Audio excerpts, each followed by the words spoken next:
Hi guys, सभी लोगों को राम राम। वीडियो में आगे बढ़ने से पहले चैनल को लाइक कर दीजिए। हाय गाइस, सभी लोगों को राम राम। वीडियो में आगे बढ़ने से पहले चैनल को सब्सक्राइब कर लीजिए, वीडियो को लाइक कर दीजिए और कमेंट सेक्शन में हमें बताइए कि आप कहां से ये वीडियो देख रहे हैं। और हाँ, जब आप कमेंट कर रहे होंगे तो आप उसको स्लाइड करते ही आपके सामने आएगा हाइप का ऑप्शन। वीडियो को हाइप करिए। आप एक हफ्ते में हर वीडियो को या किसी भी वीडियो को 3 बार हाइप कर सकते हैं। आप जितना ज्यादा वीडियो को हाइप करेंगे उतना ही मौका हमारे पास होगा कि हमारा चैनल तेजी से ग्रो करे। तो अब चलते हैं वीडियो पर।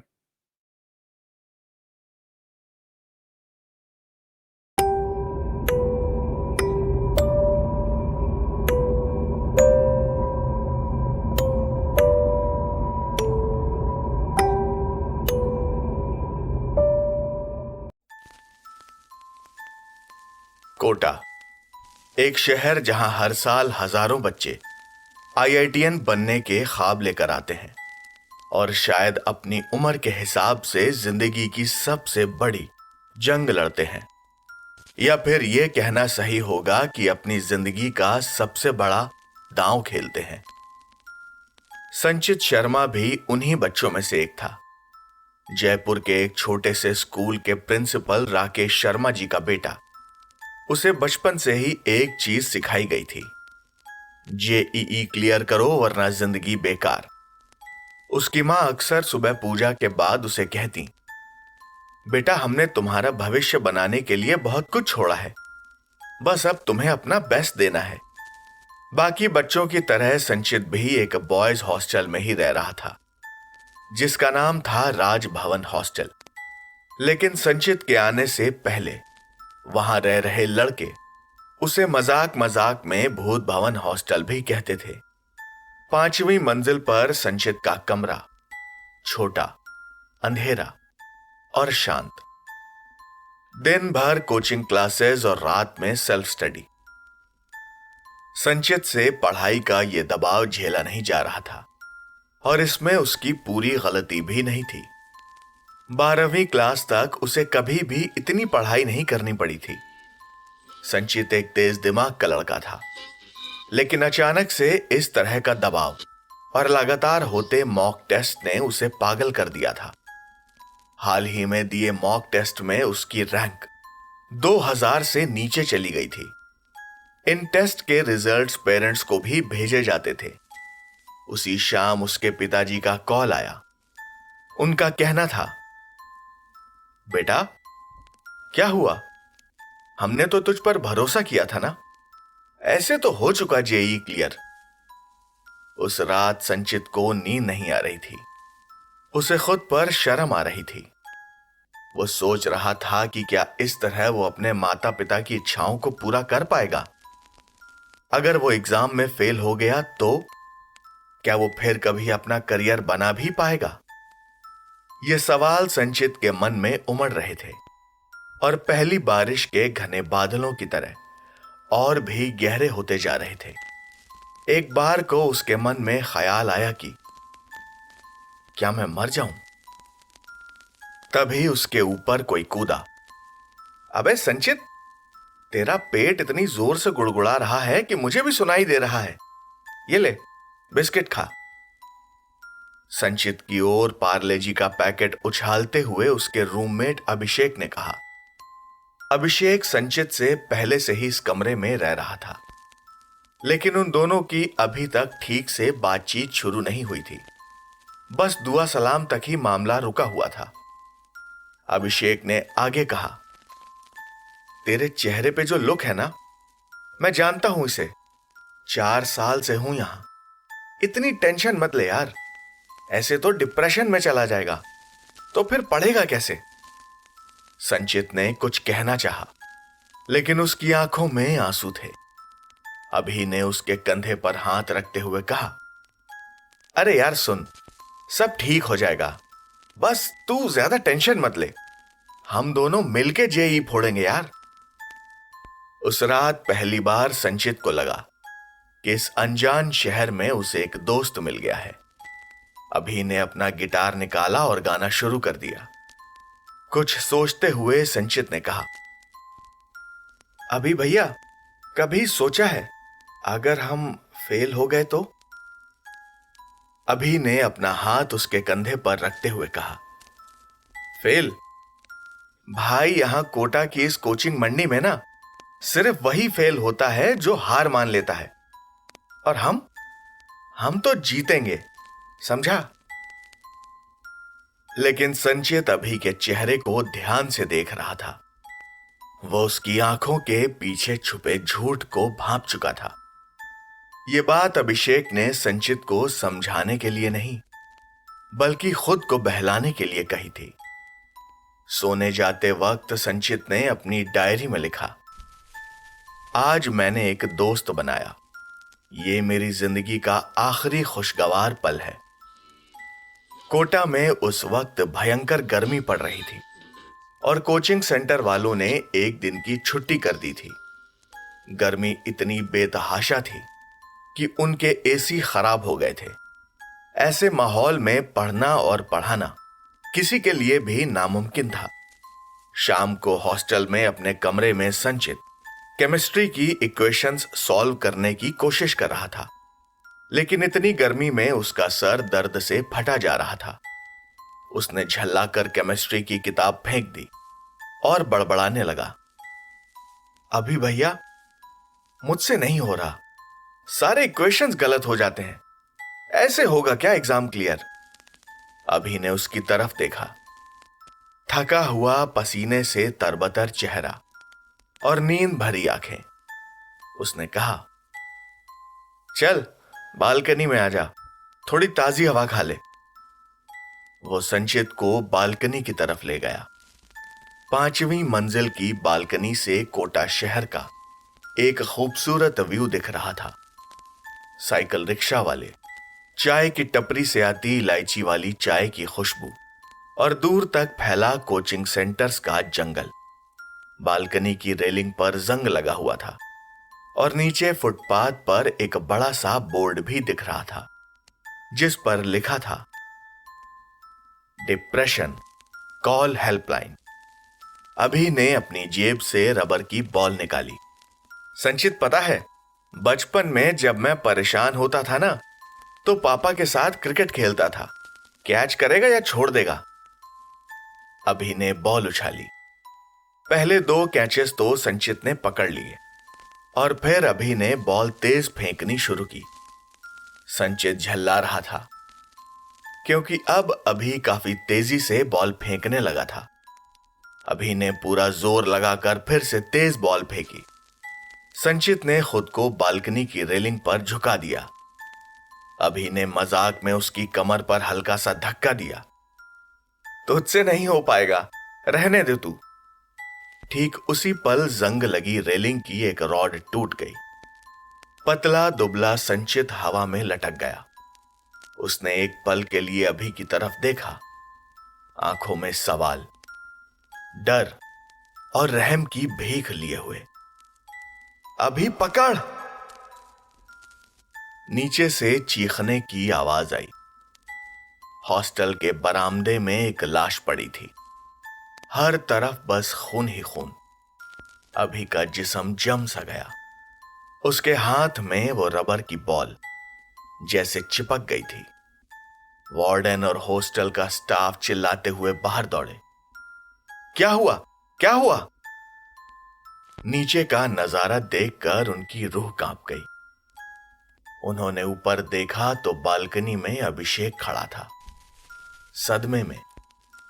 वार्डन ने स्टाफ से कहा कि सारे लड़कों को कमरे में बंद कर दे।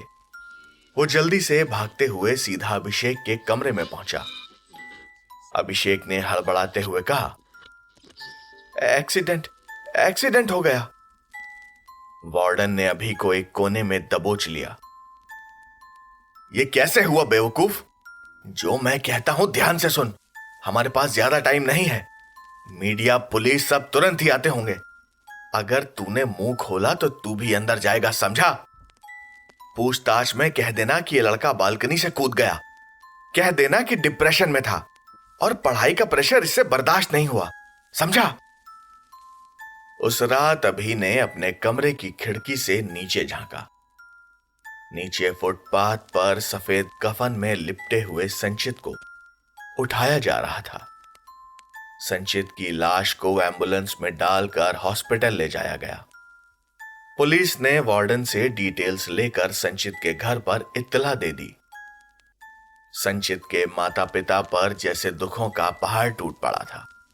संचित की मां को तो यकीन ही नहीं हो रहा था। रो रो कर उनका बुरा हाल था। और संचित के पिता, वो इस हादसे के लिए खुद को ही जिम्मेदार मान रहे थे। उनका बेटा जो उनकी उम्मीदों को पूरा करने के लिए घर छोड़कर गया था, अब कभी वापस नहीं आने वाला था। कुछ दिन बीते और संचित के माता पिता इस कड़वी सच्चाई को किस्मत का एक क्रूर खेल मानकर संतोष कर गए। लेकिन अभिषेक, सिर्फ और सिर्फ उसे ही पता था कि संचित की मौत कैसे हुई थी। वो जानता था कि अनचाहे ही सही, संचित की मौत का असली और एकमात्र जिम्मेदार वो खुद ही था। उसे अब भी रात में ठीक से नींद नहीं आती थी। कई बार वो चौंक कर उठ जाता और अपने साथ वाले बिस्तर की ओर देखता। अभिषेक के कमरे के बारे में भी लड़के तरह तरह की बातें करने लगे थे। कोई कहता था कि यहां संचित की आत्मा घूमती है, तो कोई कहता था कि कहीं डिप्रेशन में आकर अभिषेक भी वैसा ही कोई कदम न उठा ले। एक शाम अभिषेक अपने कमरे की बालकनी पर खड़ा आसमान को घूर रहा था कि उसका फोन बजा। यह फेसबुक का नोटिफिकेशन था। इसमें लिखा था, संचित Sharma sent you a message. उसकी सांस रुक गई। पीछे से एक ठंडी हवा के झोंके ने उसे जैसे कान में कहा, अभी तेरा थ्रो बड़ा हल्का था। अभिषेक अंदर तक थर्रा गया। उसने अपना फोन बिस्तर पर फेंक दिया। वो तो सिर्फ एक ही संचित को जानता था, जो अब इस दुनिया में नहीं था। डरते हुए उसने अपना फोन उठाया तो वो नोटिफिकेशन अब भी मौजूद था। अभिषेक ने डरते हुए फेसबुक खोला तो एक मैसेज आया हुआ था, संचित की तरफ से, वो भी 2 मिनट पहले। अभिषेक ने कांपती उंगलियों से मैसेज ओपन किया। उसमें लिखा था, बॉल से खेलेगा। अभिषेक के हाथों से फोन छूट गया। उसने अभी जो अपनी आंखों से देखा था, उसे उस पर यकीन नहीं हो रहा था। लगभग अगले ही पल उसके फेसबुक पर एक और मैसेज आया। यह मैसेज भी संचित की तरफ से ही था। इसके बाद एक के बाद एक नोटिफिकेशन आने शुरू हो गए। ये सारे मैसेजेस एक ही सेंडर की तरफ से थे, संचित। और इन सब में एक ही बात लिखी हुई थी, बॉल से खेलेगा। अभिषेक ने तुरंत अपना फोन साइलेंट पर लगा दिया। डर के मारे उसकी बुरी हालत थी। वो रात भर अपने बिस्तर पर एक कोने में सिकुड़ा हुआ बैठा रहा। उसका फोन वहीं पड़ा था। वो आवाज नहीं कर रहा था, पर बार बार आता संचित का मैसेज हर नोटिफिकेशन के साथ स्क्रीन पर फ्लैश कर रहा था। और अभिषेक, वो सहमा हुआ सा बस अपने फोन को देख रहा था। यह सिलसिला पूरी रात जारी रहा। अभिषेक अगली सुबह तक यूं ही बिस्तर पर दुबका रहा। उसे बार बार झपकियां आ रही थीं, पर एक अनजाने डर की वजह से वो सो नहीं पा रहा था। वो किसी तरह तैयार होकर कोचिंग सेंटर पहुंचा। उसका मन पढ़ने में जरा भी नहीं लग रहा था। अभी के लिए हर रात एक सजा बन गई। वो अपने कमरे में जब होता तो उसे लगता था जैसे कोई उसके साथ है। एक रात अभी डरा सहमा सा अपने कमरे में दुबका हुआ था और उसकी नजर बगल वाले खाली बिस्तर पर पड़ी रबर की बॉल पर अटकी हुई थी। कोचिंग से वापस आने के बाद उसने नहाया और जब वो कुछ देर आराम करने के लिए बिस्तर पर लेटने जा ही रहा था, तभी उसे वो बॉल दिखाई दी थी। ये वही बॉल थी जिससे अभी और संचित उस शाम खेल रहे थे। उसने इस गेंद को उस शाम के बाद से आज देखा था। उस पर कुछ लाल लाल सा था। शायद ये संचित का खून था, पर कैसे? वो बॉल तो हमेशा से ही अभिषेक के हाथ में थी। वो उसे नीचे तो लेकर गया ही नहीं। अभी के अंदर इतनी हिम्मत नहीं थी कि वो उस गेंद को उठाकर फेंक दे, लेकिन उसकी सोच के ठीक उलट अचानक वो गेंद हिली और अपने आप ही लुढ़कते हुए बालकनी की तरफ चली गई। अभी ने बालकनी की तरफ झांक कर देखने की कोशिश की, लेकिन उसे वो गेंद कहीं दिखाई नहीं दी। अभिषेक का जीना हराम हो चुका था और ये पैरानॉर्मल एक्टिविटीज अब राजभवन हॉस्टल में भी फैल रही थीं। कभी किसी को घायल, कभी किसी को घायल, खून से लथपथ संचित गलियारे में घूमता हुआ दिखाई दे जाता, तो कभी सुनसान गलियारे से किसी के भागने और हंसने की आवाजें सुनाई देती। जिस हॉस्टल को अब तक बच्चे हॉन्टेड हॉस्टल बस मजाक में कहते थे, वो अब दबे लफ्जों में इस कड़वी सच्चाई को स्वीकार करने लगे थे। सभी को अंदेशा हो गया था कि इस हॉस्टल में कुछ तो गड़बड़ है, जो उनकी सामान्य समझ से परे है। एक सुबह अभिषेक उठकर बाथरूम में गया। उसने अपने मुंह पर पानी के छींटे मारे और जब उसने शीशे में देखा तो शीशे पर खून से लिखा हुआ था, मुझे धक्का क्यों दिया। अभी हड़बड़ा कर गिर पड़ा। एक पल के लिए उसे अपनी मौत दिखाई दे गई थी। वो खुद को संभालते हुए बाथरूम से बाहर भागा और जल्दबाजी में कपड़े बदलकर कोचिंग निकल गया। अब तो हॉस्टल के गार्ड को भी चीजें दिखाई और सुनाई देने लगी थी। अक्सर रात में ड्यूटी के वक्त जब हॉस्टल में नींद का सन्नाटा छाया होता, तो उसे गलियारे में एक काली परछाई घूमती हुई दिखाई देती। एक दो बार तो उसने इसे नजरअंदाज कर दिया, लेकिन जब वो गलियारे में देखने गया तो उसे वहां कोई नहीं मिला। गार्ड ने भी इस बात पर सोचना शुरू कर दिया था कि वो अपनी ड्यूटी बदल ले। एक रात फिर से ऐसा ही हुआ। गार्ड हॉस्टल के दरवाजे के पास कुर्सी पर बैठा तंबाकू रगड़ रहा था कि उसे महसूस हुआ जैसे गलियारे में से कोई भागता हुआ गया है। उसे लगा कि लड़के शायद कुछ धमा चौकड़ी मचाने के चक्कर में होंगे। उसने आवाज दी, अरे लड़कों, सो जाओ यार, काहे इतनी रात को परेशान कर रहे हो? तुम भी सो और हमें भी सोने दो। उसे कोई जवाब नहीं मिला।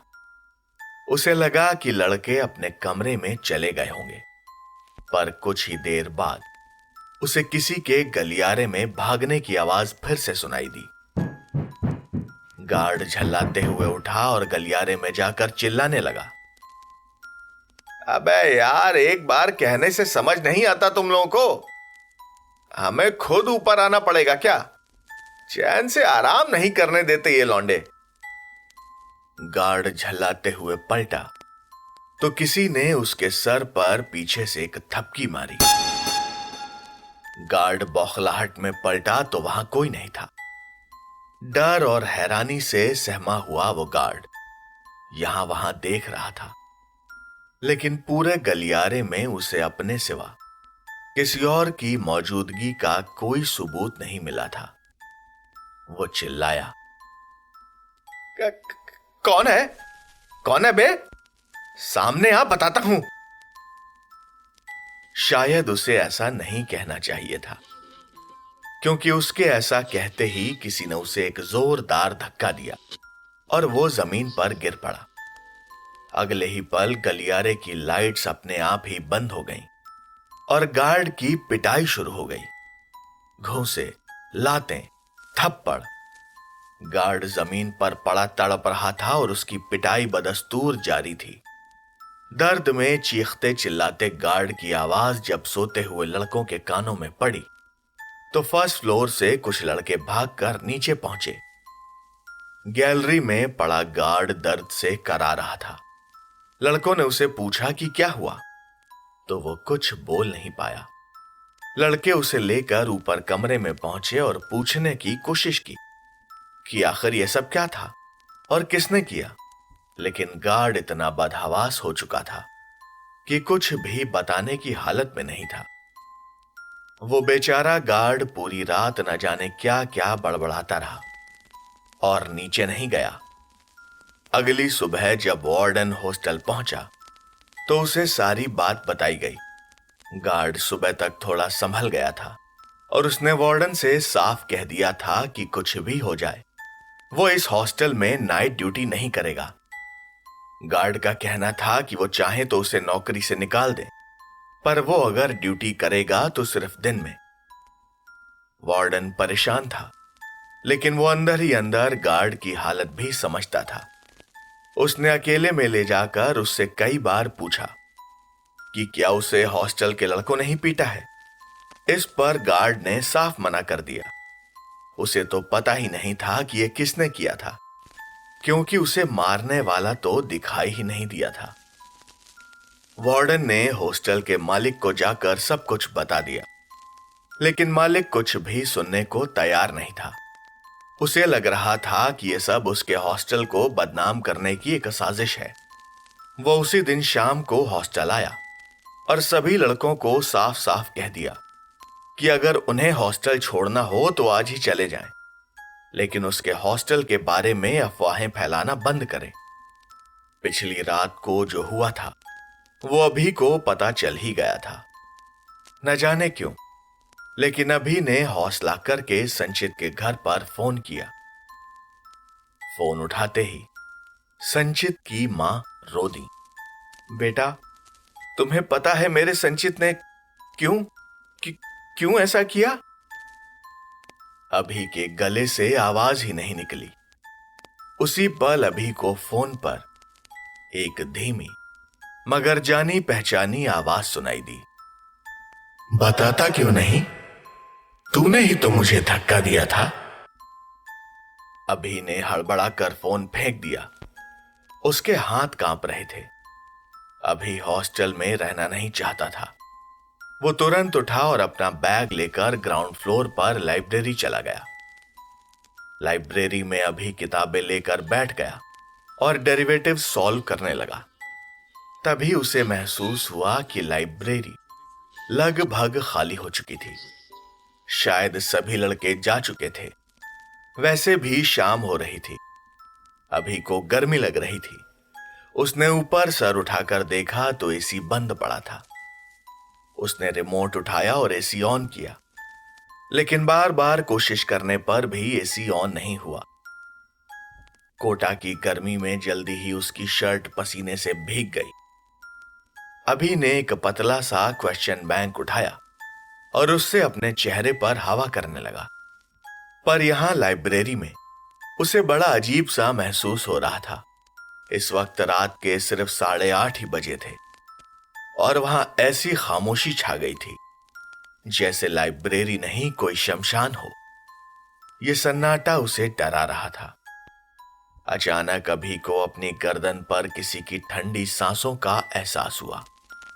वो जल्दबाजी में पलटा तो पीछे संचित खड़ा था, खून से लथपथ, फटा हुआ सर, कपड़ों पर हर तरफ खून ही खून और आंखें पूरी काली। अभी की सांसें तेज हो गई थी और धड़कन भी इतनी बढ़ गई थी कि उसका दिल जैसे मुंह में ही आने वाला हो। संचित भाई, मुझसे गलती हो गई यार। मैं वैसा कुछ करना नहीं चाहता था। वो एक एक्सीडेंट था यार। संचित के चेहरे पर एक शैतानी मुस्कान थी। उसने कहा, अभी तुम्हारा इंटीग्रेशन गलत है, मैं ठीक कर दूं। अभी जम गया। संचित हंसा। तुम्हें पता है, इस शहर में हर साल 20 बच्चे अपनी जान देते हैं हम सब यहीं रहते हैं, कोचिंग सेंटर्स के आसपास, किराए के कमरों में, लाइब्रेरी के पास, हॉस्टल में। संचित ने अपना हाथ अभी की तरफ बढ़ाया। अभी ने देखा कि उसकी उंगलियां बुरी तरह से तुड़ी मुड़ी हुई थीं। संचित ने कहा, अभी भैया, अब ना तुम भी हमारी फैमिली का हिस्सा बनोगे। आ जाओ, चलो मेरे साथ।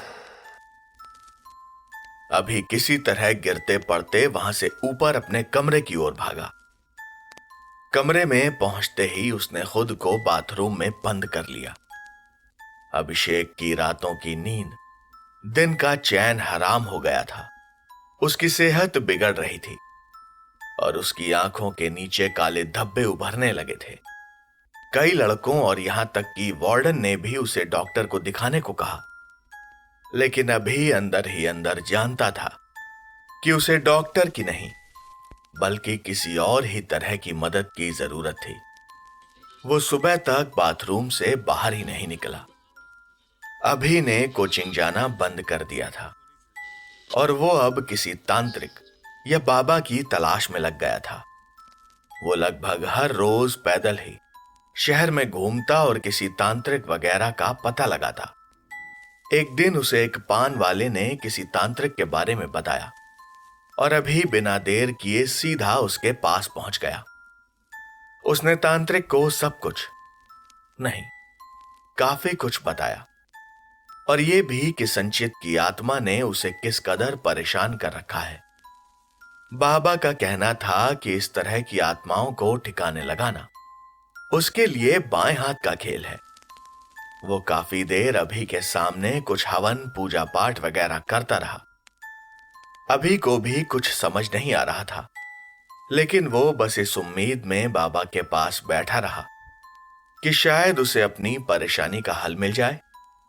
काफी देर तक वो अनुष्ठान चला और उसके बाद बाबा ने उसे एक पोटली दी और कहा कि वो उसे 3 दिन तक अपने पास रखे। संचित की आत्मा खुद ब खुद इस पोटली की तरफ खींची चली आएगी और इसमें कैद हो जाएगी। अभी को थोड़ा सुकून मिला। उसे हॉस्टल वापस आते आते रात के 9 बज गए थे। आज रात अभी चैन की नींद सोया। उसे किसी ने परेशान नहीं किया, ना तो उसे किसी तरह की कोई आवाज सुनाई दी। अगली सुबह अभी काफी देर तक सोता रहा। उसे कई दिनों बाद लंबी नींद मिली थी। उसे उठने में देर हो गई थी, लेकिन वो काफी तरोताजा महसूस कर रहा था। वो डरते डरते बाथरूम में गया। उसके शीशे पर कोई निशान नहीं थे। अभी ने राहत की सांस ली। उसके अगले 2 दिन भी बड़े सुकून से गुजरे। उसे लगने लगा था कि उसकी परेशानियों का खात्मा हो चुका है। उसे चौथे दिन वो पोटली लेकर उस तांत्रिक के पास वापस जाना था। अभी बड़े खुश मन से बिस्तर पर लेटा और चैन की नींद सो गया, लेकिन रात में कुछ खटपट की आवाज से उसकी आंख खुली। अभी ने आसपास देखा तो कोई नहीं था, पर वो आवाज अब भी आ रही थी। अभी ने थोड़ा ध्यान दिया तो उसने पाया कि वो आवाज उसकी अलमारी से आ रही थी। उसे लगा कि शायद ये कोई चूहा वगैरह होगा। वो उठा और उसने अलमारी खोली। अभी की सांस रुक गई। सामने अलमारी की दराज में संचित दुबका बैठा मुस्कुरा रहा था और अभिषेक, वो सफेद पड़ गया था। संचित मुस्कुराते हुए बोला, कैद कर लिया मुझे? तुमने क्या सोचा अभी कि ये छोटे मोटे तांत्रिक मेरा कुछ बिगाड़ पाएंगे? कल सुबह तुम्हें जाना है ना उसके पास। जाकर दिखाना। अभी वहीं बेहोश हो गया। उसे सुबह जब होश आया तो 11 बज रहे थे। उसने यहां वहां देखा। सूरज की तेज रोशनी कमरे में हर तरफ फैली हुई थी। अभी फ्रेश हुआ और बाहर आया। वो एक दो लड़कों से मिला जो किसी बात पर हंस रहे थे। अभी ने पूछा क्या हुआ, तो लड़का हंसते हुए बोला, अबे भूत भगाता था, भूत ने इसका ही काम लगा दिया। अबे कैसा तांत्रिक था। उस लड़के ने अखबार अभी के आगे कर दिया। अभी ने खबर पढ़ी तो लिखा था, तांत्रिक विक्रम मीणा की अपने घर में रहस्यमयी तरह से हुई मौत। अभी के हाथ से अखबार छूट गया। वो वापस अपने कमरे में आ गया और अपना सर पकड़कर बैठ गया। अगर संचित ने ही उस तांत्रिक को मारा था तो उसके लिए अभी को निपटाना कौन सी बड़ी बात थी। तो क्या वो अब तक उसके साथ बस खेल रहा था। अभी ने अपने घर पर कॉल किया और अपने मम्मी पापा को कहा कि वो उसे आकर यहां से ले जाएं। उसके माता पिता को यह काफी अजीब लगा, क्योंकि अभी की आवाज में उन्हें डर की मौजूदगी साफ पता चल रही थी। वो रात तक कोटा पहुंच गए और अभी को अपने साथ होटल में ही रुकने को कहा।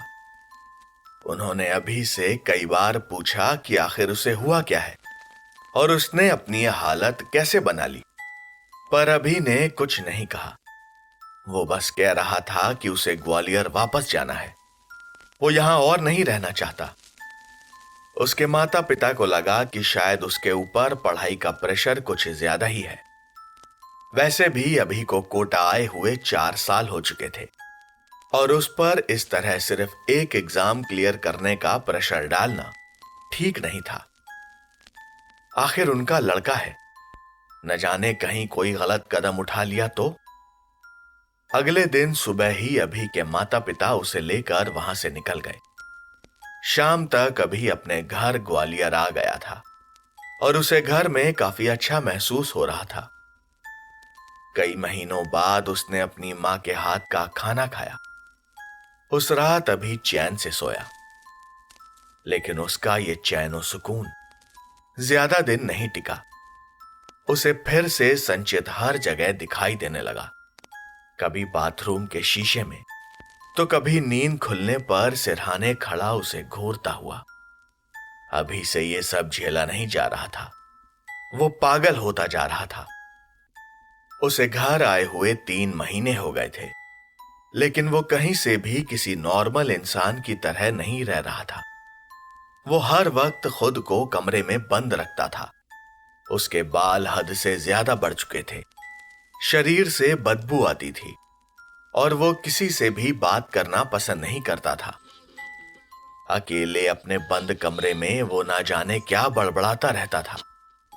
जब उसकी मां उसे खाना देने जाती तो वो दरवाजे से खाना लेकर उन्हें लौटा देता था। कई बार उसकी मां ने उसके बिस्तर के नीचे सड़ता हुआ खाना बरामद किया था। उसके घर में कोई भी उसकी हरकतों का कारण समझ नहीं पा रहा था।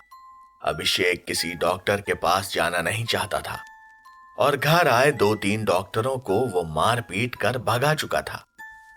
अभी के माता पिता अपनी आंखों के सामने अपने जवान बेटे को पागलपन का शिकार होता देख रहे थे और कुछ भी नहीं कर पा रहे थे। एक शाम अभी पागलों की तरह चीखता चिल्लाता अपने कमरे से बाहर भागा। वो घर से लगभग बाहर भाग ही गया था, लेकिन लिविंग रूम में बैठे उसके पापा ने उसे पकड़ लिया। अभी बड़बड़ा रहा था और अपने बाल नोच रहा था और इस सब में वो बार बार संचित का नाम ले रहा था।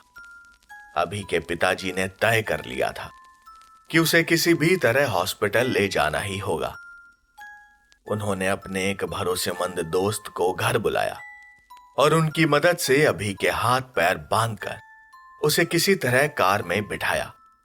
उन्होंने एक साइकियाट्रिस्ट से पहले ही अपॉइंटमेंट ले ली थी। साथ में अभी की माताजी भी थी।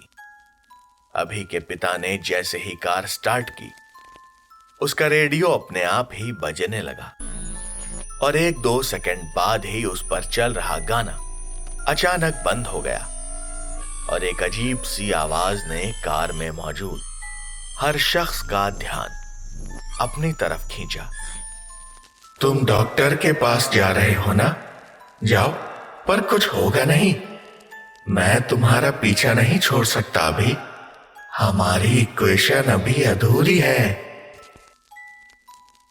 अभी को छोड़कर कार में बैठे सभी लोग हैरान थे, क्योंकि अभी के चेहरे पर हवाइयां उड़ रही थीं। वो खौफ से सफेद पड़ चुका था और कार में बैठे बाकी लोगों को अपने कानों पर यकीन नहीं हो रहा था। वो सब अभी की तरफ देखने लगे।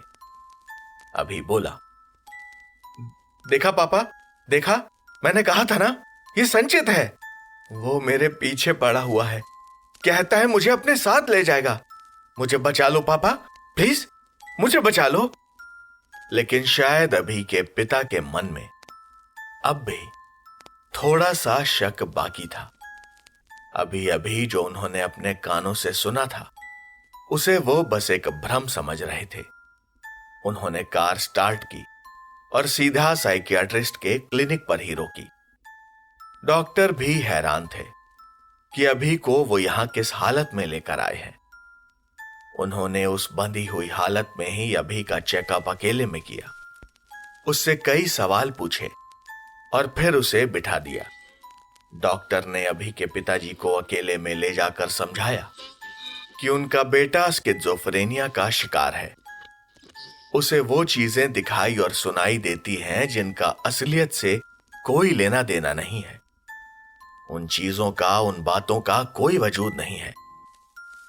और अभिषेक को पूरी तरह से ठीक करने के लिए उसे कई महीनों तक किसी मेंटल हॉस्पिटल में भर्ती करना होगा, जहां उसका लंबा इलाज चलेगा। हो सकता है यह काम कुछ महीनों में हो जाए और हो सकता है इसमें 1-2 साल भी लग जाएं। अभी के पिताजी डॉक्टर की बात को सुन तो रहे थे, लेकिन कार के रेडियो से आती वो आवाज, वो उन्होंने खुद भी सुनी थी। उन्हें उस आवाज का कहा हर लफ्ज याद था। उन्होंने डॉक्टर से साफ कह दिया कि वो अपने बेटे को किसी पागलों के अस्पताल में भर्ती नहीं करेंगे और आगे क्या करना है वो अच्छी तरह से सोच विचार करने के बाद ही फैसला करेंगे। उन्होंने डॉक्टर से कुछ नींद की दवाइयां ली और अभी को लेकर घर वापस आ गए। अभी के माता पिता और उनके दोस्त तीनों को ही समझ में नहीं आ रहा था कि आखिर वो आगे क्या करें। उन्होंने अभी को उसके कमरे में ले जाकर सुला दिया। डॉक्टर की दी हुई दवा से उसे नींद भी आ गई। अगली सुबह जब अभी के पिताजी उसे देखने उसके कमरे में गए तो अभी वहां नहीं था। उन्होंने जल्दबाजी में अभी के बाथरूम का दरवाजा खोला तो अभी बदहवास सा जमीन पर पड़ा हुआ था।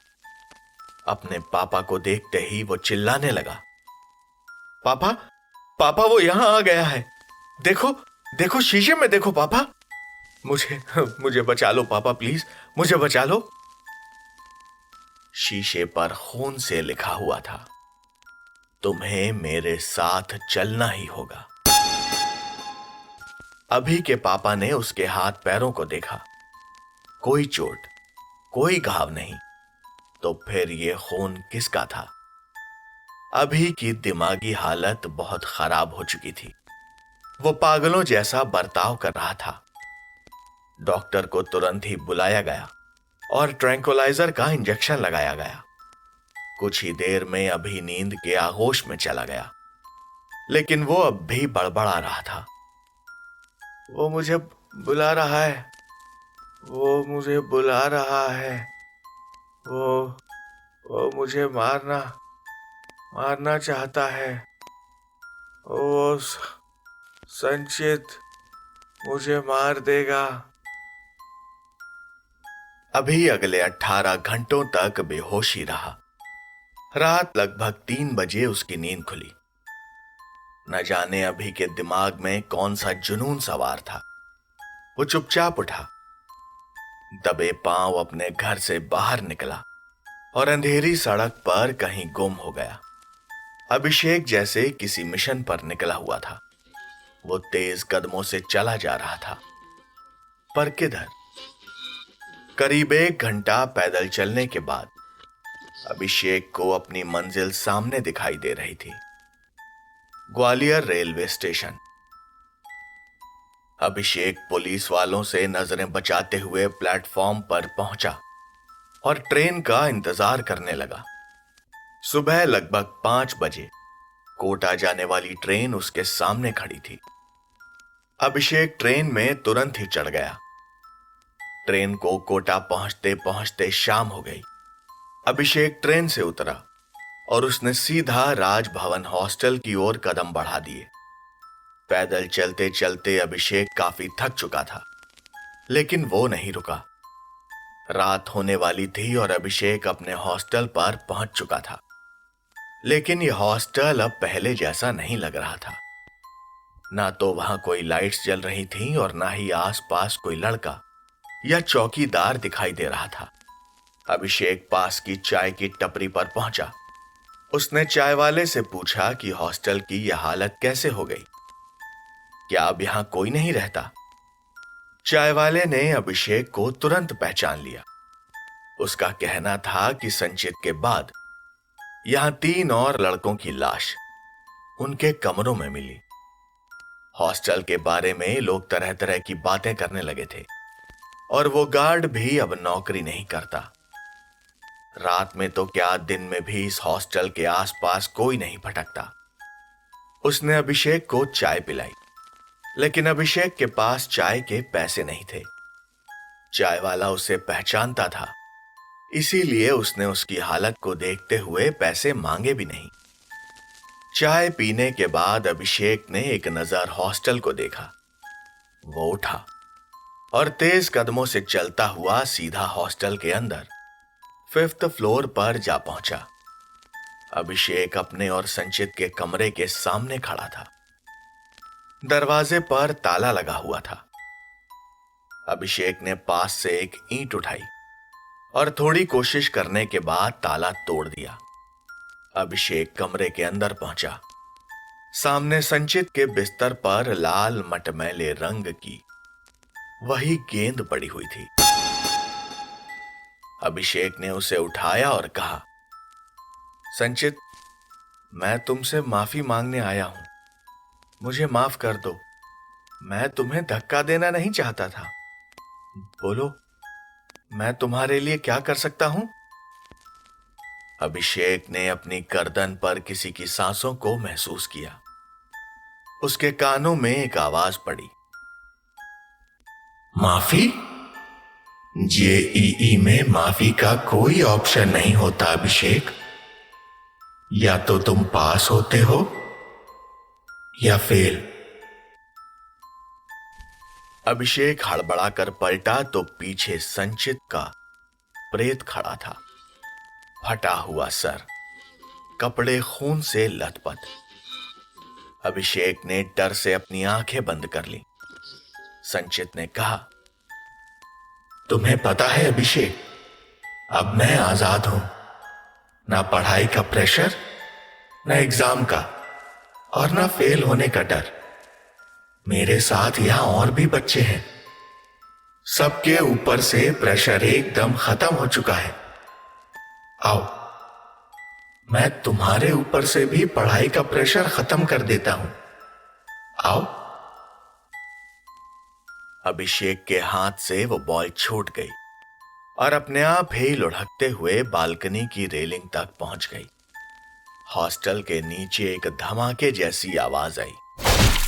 आसपास के लोग और वो चाय वाला भी भागकर हॉस्टल के मेन गेट पर पहुंचे। अभिषेक की खून से सनी लाश बरामदे में पड़ी हुई थी। उसके चेहरे पर एक हल्की मुस्कान थी। राजभवन हॉस्टल अब सच में भूत भवन हॉस्टल बन चुका था।